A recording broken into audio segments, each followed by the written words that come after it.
So, people, I want to talk about TNA Impact and TNA Explosion and just TNA quickly. So, I'm not here to break down the show I just saw, but let me just say this. Once again, I'm saying TNA has lost its identity. They are clearly fine with their show being looked at as just some circus. They're not okay. They're okay with people watching this show just to watch it, not really understanding storylines and what's happening. So they feel like, hey, let's take let's take a page out of WWE's book. You can clearly see that's the direction that they're in. TNA has fallen so far from what they were. Look, when I tell you guys, perception is something that you get fooled by.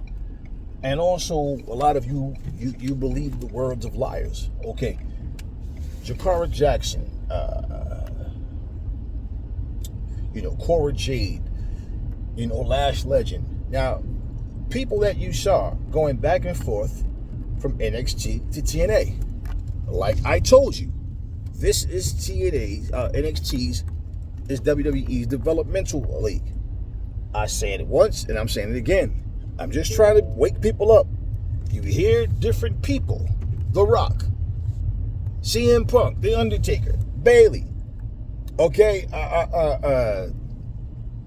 Rhea Ripley, whoever. You see these people go to NXT because, with the exception of CM Punk, at one point, that was their stomping grounds, right? That's how they came in. So when they go there, right, and they say things like, see you on the main roster. What's the main roster? That's where the better wrestlers are. So in other words, if you're good enough to beat any one of us on the main roster, that means you're a big fish in a small pond here in NXT. Now, of course, the commentators, when they're doing the show, they're going to always try to boost NXT. We have the best, this is the best wrestling, and this is this. And of course, they're going to tell you that. And it's funny how people try to take shots and say, oh, AEW in small buildings. Like, look at this little tiny-ass building that this fucking Impact Zone is bigger than that building that NXT is in. But at the same time, I'm just saying reality. But at the same time, what I'm looking at is this. Look at the amount of people that they just let go. And think about it. When I'm telling you, there's no storylines with Lash Legend and all of these different women and different people, Trick Williams, all these people that's coming to TNA and the wrestling. They're just coming there wrestling. That's all. They'll come in and shit talk, but there's no story. You understand? There's no build. There's nothing. It's just matches and just trash talking. I'm really starting to look at this like, and not just now. I'm thinking, well, more now so because of the cuts. Maybe they're using the people that's in NXT just to see them in a different setting. Then look at them in their own program and think of, who are we going to cut next? Because if you look at it, all of these people that you saw go over to NXT, from NXT to TNA, they've been cut. So think about it. When you hear me say, like example, how come Jordan Grace, how come she's still in NXT? How come they never sent her back to TNA to wrestle anybody? Why? Why you think you'll ever see Bianca Belair? You think you'll ever see John Cena? Or you think you'll ever see any of them in TNA? So this is what I'm saying. Look at Rosemary. She hasn't won a freaking match in 5 months. Danny Luna and Jody Threat. It's like people don't even care about who's holding titles in TNA. People don't even care about what the TNA originals are doing. They don't care nothing about that. They're just watching the show. It's like, let's just see who shows up. But there's no real rhyme or reason outside of that. They need to, they have the international title, okay, and forget the guy's name that holds that belt. But they need to rethink the X Division. They really need to restructure it because it's just bogus. TNA used to say that the X Division was the heart and soul of the company, right? They used to say that all the time. And they always talked about how the X Division was this and that. And it was the X Division that opened the eyes of the wrestling fans around the world to the company and all that, right? Okay, so cool. They say X Division is not about no weight limits, it's about no limits. Truth of the matter is the X Division is just a fancy way of saying cruiserweight champion, cruiserweight division, or light heavyweight division. That's all it is. Moose has held the belt, and he's holding the belt now. Moose does not embody what the X Division is supposed to be. Brian Cage had it. He's a big dude that could move. You know, he can get up there and climb the ropes and all that.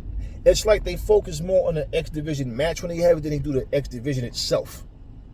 So they really need to like structure something else. The X Division is dead, man.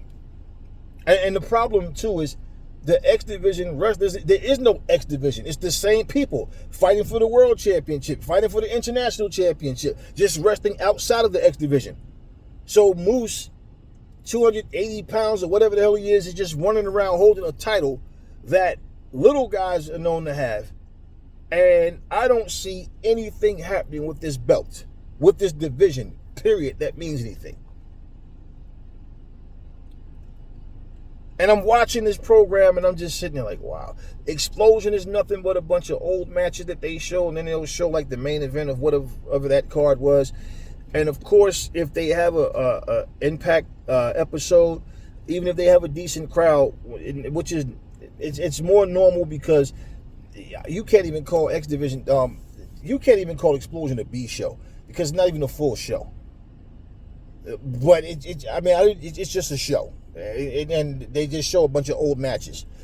I don't know, but it's always like the crowd is a lot less people in there when it's an Explosion match. So it's like they don't have enough to captivate the people to make them want to see a second show where it can even be considered a B show. They don't have anything going on that they're doing as TNA that's catching on. And once again, the fact of the matter is you have veteran wrestlers in TNA going up against a bunch of rookies in NXT. Once again, like I said, you don't see, that's like I said before, when AEW worked with TNA, it would be one thing if they had them fighting against people like, you know, like guys that you saw headlining like AEW Dark and stuff like that. No, man, they're fighting Kenny Omega. They're fighting, you know, Christian Cage. They're fighting the top dudes there, man. They're not fighting no developmental people. So it's like, you know, NXT is not going up against SmackDown or Raw. I mean, TNA is not going up against SmackDown or Raw. They're going against NXT people. Okay? And the fact of the matter is, TNA looks desperate. They look like, hey man, we're just glad to be a part of this show. You know, just because it's WWE, and being that they've acquired AAA, they'll probably have some AAA and TNA. You know what? But I don't know what the relationship will be. I really don't care. It's just really, it looks really, it's look, Trick Williams. Okay, Trick Williams. We all know right now, if he was on SmackDown or Raw, he wouldn't be really winning matches. He'd be probably another Carmelo Hayes, who just keeps losing match after match. Trick Williams is having his thing right now with Joe Hendry. I mean, honestly, I don't know. People talk about boring. Man, what is so entertaining about a guy coming out with a little song, clapping, playing the guitar from time to time, and turn around with a little dumb smile? I just never. Joe Hendry, his look is just so boring and plain. It's like, it's nothing about Joe Hendry. Nothing about him. And once again, here this guy goes and gets embarrassed by Randy Orton and get played with. Like he's a kid. He's standing there with his, you know, getting his arm raised with the TNA title on his shoulder, and then gets RKO. I mean, like they made a fool of him. Yet, foolish WWE fans who are just wanting to root for TNA, for TNA because they're affiliated with the WWE. Hey, look, man, this is embarrassing. This is your champion. This is your champion, and he can't even hang with Randy Orton. It wasn't even a decent match. It was just some silly, stupid, quick match that didn't last long. He got a couple of moves off and pretty much got RKO'd. Like, okay. And basically all he's doing is coming out now, like, just being challenged by a bunch of rookies. TNA is losing themselves.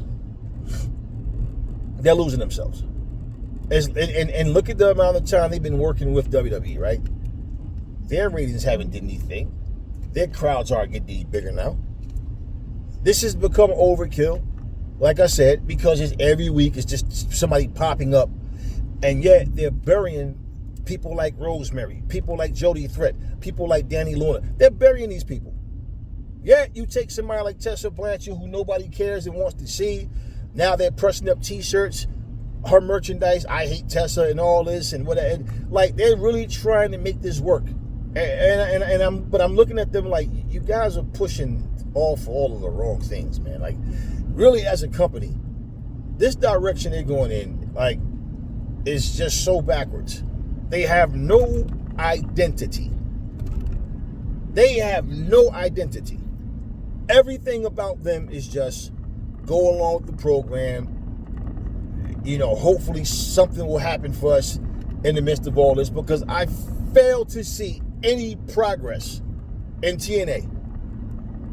I know we talked about, you know, I made a video talking about Bayley. Somebody in the comment section was saying they think Bayley might end up going to TNA because she expressed interest in going there. She may have expressed interest in going there once upon a time, but I really can't see. I mean, you never know, but I really can't see Bayley doing that. That would definitely be a step down. The reason is, think about it. Bayley's not a newcomer, man. And for Bayley, who's a multi-time champion, for her to end up going to TNA to do what? Wrestle a bunch of NXT guys and females and that little limited women's roster that they have in TNA. What is she going to do there? Like, that people are going to care about. And she's going to be there busting her ass, and then what? Hope that WWE reopen the door for her if she was to leave. Like, I don't know. I don't see it though.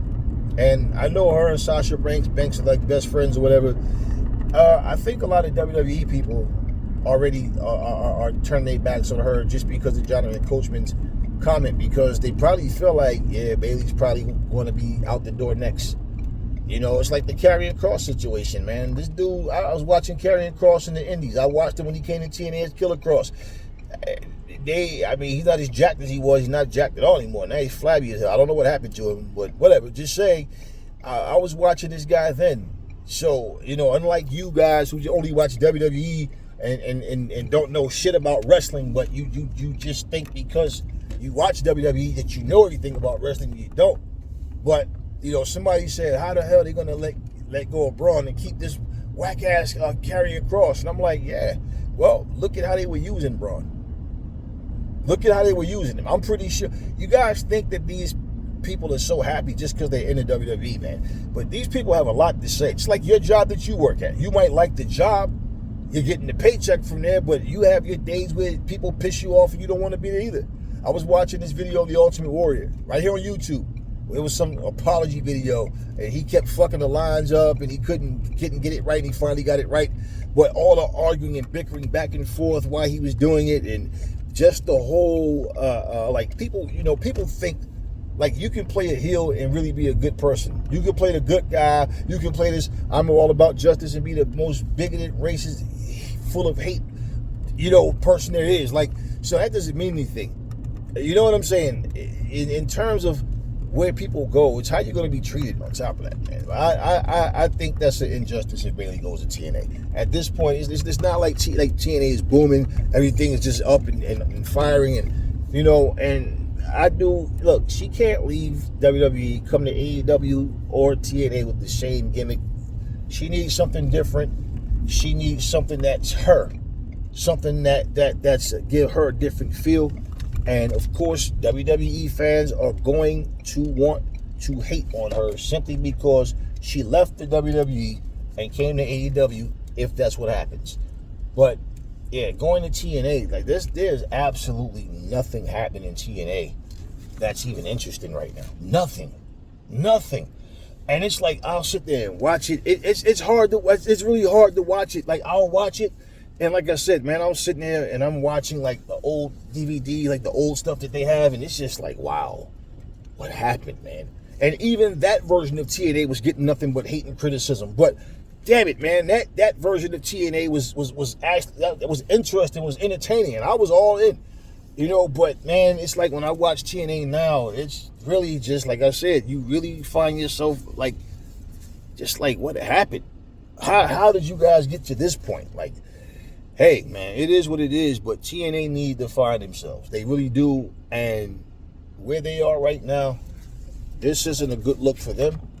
And just wrestling in general, when you look at where they are and where they came from and how they started, and when it got to the point where, hey, they had big names and they had the talent, and you look at where they are, it just shows you people don't appreciate anything.